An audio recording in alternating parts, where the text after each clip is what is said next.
Top quality और consistent performance के लिए सिर्फ सिल्वर पंप्स, नाम याद रखना। મોન્સૂન કામગીરી પર ફરી વળ્યું છે પાણી। ભાવનગર શહેરમાં વરસાદે મનપાની પ્રી મોન્સૂન કામગીરીની પોલ ખોલી। પ્રજાના ટેક્સના પૈસે તાજેતરમાં બનેલા રસ્તા પર ખાડાનું સામ્રાજ્ય જોવા મળી રહ્યું છે। શહેરના મુખ્ય માર્ગો ડિસ્કો રસ્તા બની ચૂક્યા છે। ભાવનગર શહેરમાં ચોમાસામાં બિસ્માર રસ્તાએ કોઈ નવી વાત નથી। દર વર્ષે ચોમાસાની શરૂઆત થતાની સાથે જ રસ્તા પર મસ્ત મોટા ખાડા પડવા હવે સામાન્ય બની ગયું છે।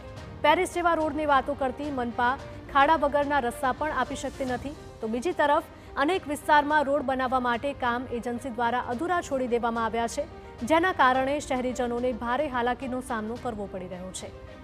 ત્યારે તંત્ર સામે સ્થાનિકોમાં ભારે રોષ છે, તો વિપક્ષે પણ રસ્તાના કામમાં ભ્રષ્ટાચાર થયાના આરોપ લગાવ્યા છે। રસ્તામાં ખાડા છે કે ખાડામાં રસ્તા છે તે ખબર નથી પડતી। તમામ રસ્તાઓ હમણાં જ મોટાભાગના રસ્તાઓ હમણાં જ કાર્પેટ કરવામાં આવ્યા છે અથવા તો નવા બનાવવામાં આવ્યા છે। તે તમામ રસ્તાઓમાં મોટા મોટા ખાડાઓ પડી ગયા છે, ભૂવાઓ પડી ગયા છે, સાવ ધોવાણ થઈ ગયેલું છે, કપચા બહાર આવી ગયા છે, અકસ્માતો થઈ રહ્યા છે। સાથે સાથે તમારે જોવાનું રહ્યું કુંભારવાળા વોર્ડ જેવા પછાત વોર્ડમાં એવી પરિસ્થિતિ ગોઠણસમાં પાણી પણ ભરેલા છે। આ શાસક રહ્યું ને ભાજપનું શાસન, એ જ ખાડાનગરી વાળું, આ ખાડાનગરી બનાવી દીધું છે ભાવનગરને। કેટલો બધો ભ્રષ્ટાચાર, ખુલ્લો ભ્રષ્ટાચાર, કે એને એટલી શરમ પણ નથી લાગતી કે લોકોના પૈસે, લોકોના ટેક્સના પૈસે આપણે બધું કરીએ છીએ, શું મળશે જનતાને? માત્ર ખાડાવાળું શહેર દેવાનું છે। ભાવનગર શહેરમાં આરટીઓ રોડ પર બની રહેલા ઓવરબ્રિજ નીચેનો સર્વિસ રોડ, કુંભારવાડાનો રોડ, સરદારનગર નજીકના રસ્તા સહિત અનેક રસ્તાની હાલત ખૂબ જ દયનીય છે। હજુ ચોમાસું બાકી છે, ત્યારે આ ભયજનક રોડ પર દિન પ્રતિદિન અકસ્માતો પણ વધી રહ્યા છે। રોડ બનાવતી એજન્સીને ગેરંટી પીરિયડ પર કામ સોંપવામાં આવતું હોય છે। જો કે આ બાબતે સ્ટેન્ડિંગ કમિટીના ચેરમેને જણાવ્યું હતું કે આ તમામ રોડના રિપેરિંગ માટે ટેન્ડર પ્રક્રિયા કરવામાં આવી છે અને તાત્કાલિક ધોરણે આ તમામ રોડનું સમારકામ કરવાની બાંહેધરી પણ અપાઈ છે।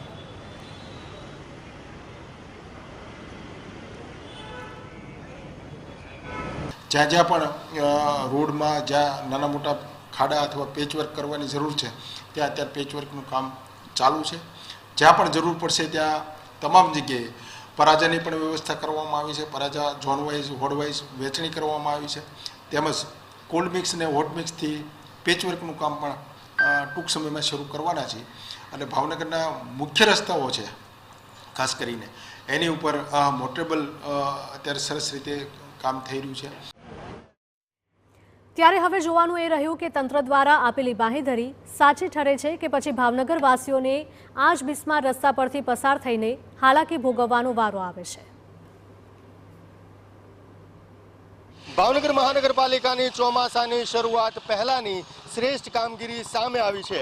અત્યારે અમે ઊભા છીએ ભાવનગર શહેરના આરટીઓ સર્કલ નજીક। આપ જોઈ શકો છો કે ભાવનગરના શાસકો, મહાનગરપાલિકાના શાસકો પેરિસ જેવા રોડનો વાયદો તો કરી રહ્યા છે, પરંતુ ચોમાસાની શરૂઆતમાં જ આ પેરિસ જેવા રોડ પર પહોળા ખાડા પડી ગયા છે। માત્ર શહેરમાં એક રોડ રસ્તા પર નહીં, શહેરના અનેક એવા રોડ રસ્તા છે કે જ્યાં ખાડાને લઈને અકસ્માતો સર્જાઈ રહ્યા છે અને લોકો મુશ્કેલીનો સામનો કરી રહ્યા છે અને વાહનોની હાલત પણ કેટલી ખરાબ છે તે નજરે જોઈ શકાય છે।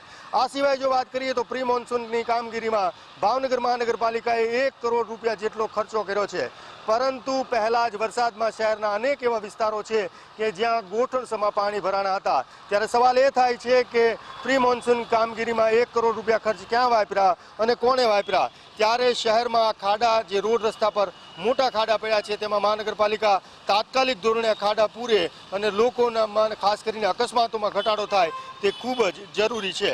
કેમેરા પર્સન રાજેશ રાઠોડ સાથે અજીત ગઢવી, TV9 ભાવનગર।